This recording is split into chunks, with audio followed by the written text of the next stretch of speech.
Мете, що піпець.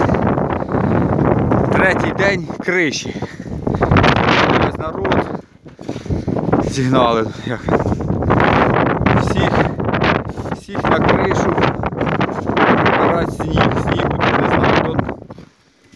Тон 100 лежить, мабуть. Слой сантиметрів 70. Такий спресований піпець. Так, вітрюган мете.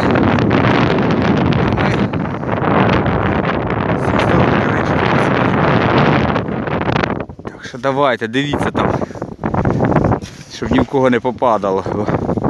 Це таке діло пофігістичне, як кажуть, може хто відноситься. Я сьогодні спати не міг. Проснувся ночі 3 часа, сніг мете, капітально, снігу, десь по коліна снігу нового. Утром проснулися, швидко на кришу.